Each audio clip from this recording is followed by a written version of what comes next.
Hey, what's going on, YouTube? It's Dave here. Thanks for coming by Surviving New England.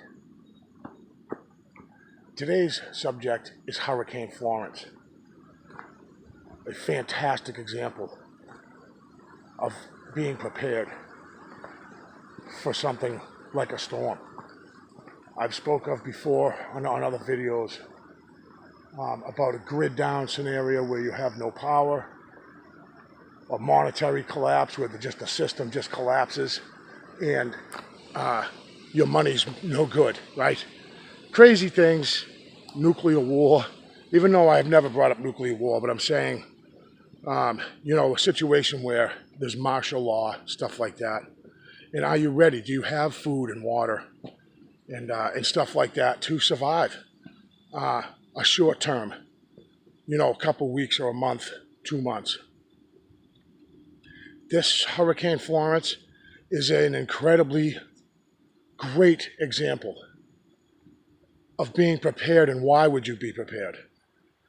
Okay, you could be the richest guy and get stuck in a storm like that, and all your money doesn't do you any good when you're stuck, stranded somewhere. Now, these people in the Carolinas,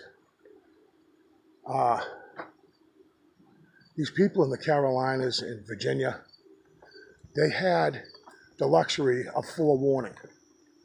They had the luxury of days in advance to be prepared. But there are those. They evacuated 1 million people. 1 million people. I saw videos of the roads out there. Holy crap. You fill up your gas tank, head out on the road, pack up your car. Man, you are ready to rock and roll, right? And you're sitting in traffic jams, gridlock, miles long.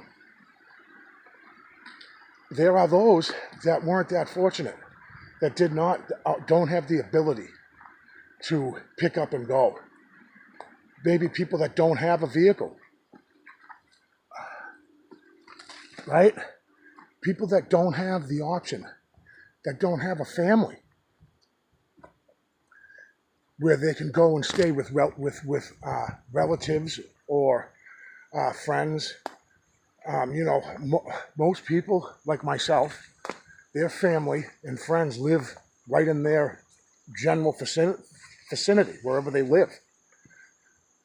I have family up north, but it's still New England, If I was to flee to my family's house or to Big Brother Bob's house, for instance, I'd only be traveling 2 hours, 3 hours to get there.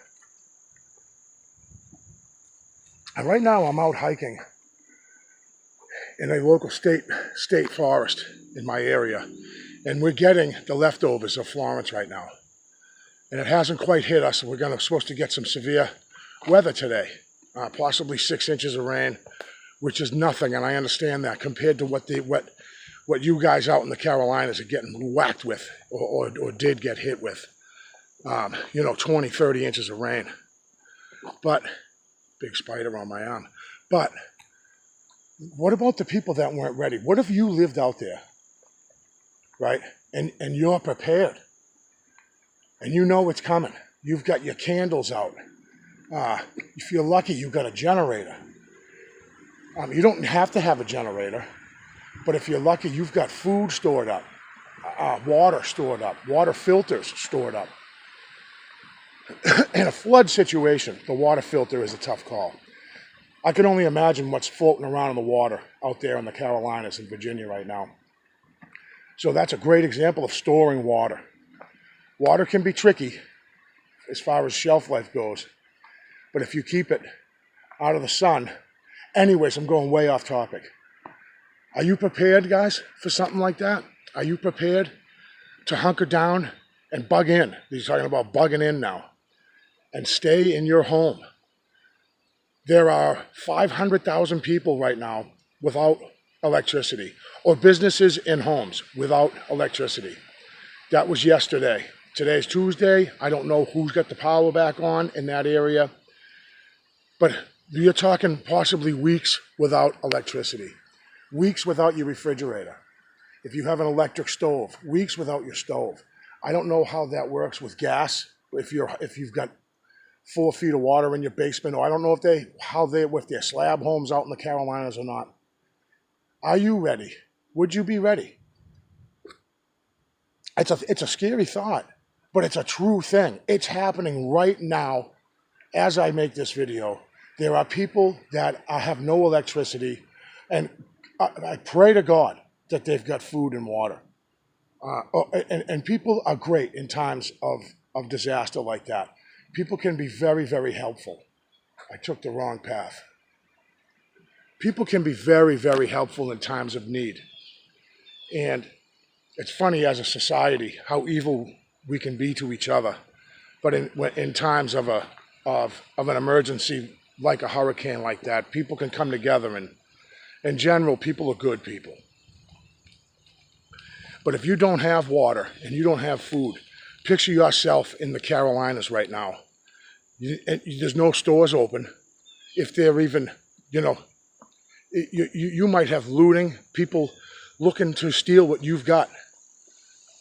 So to say, hopefully you've got protection. Maybe you grouped up with another group of people and you're helping each other and protecting each other, which is kind of a best case scenario thing.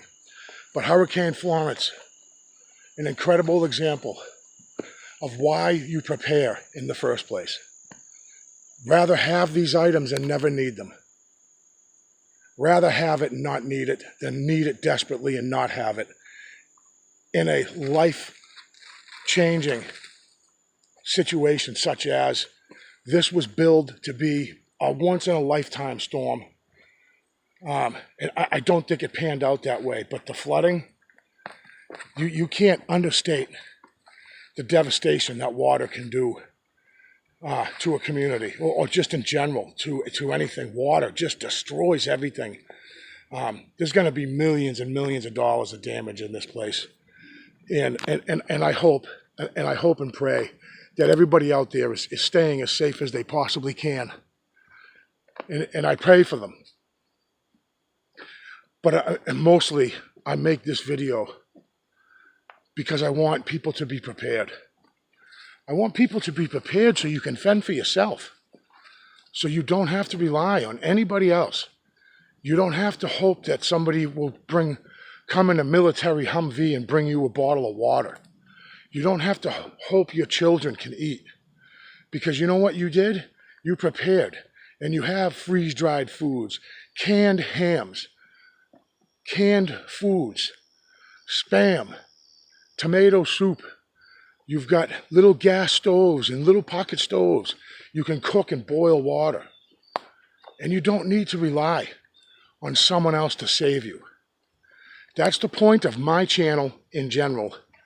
Not only to take you guys out on nice hikes with me and stuff like that, but to show you an instance like Florence, how quick that happens. Stay prepared, guys. Always, always. Better to have it and not need it than need it and not have it. Thank you so much, guys, for coming by Surviving New England, and I'll see you on the next one.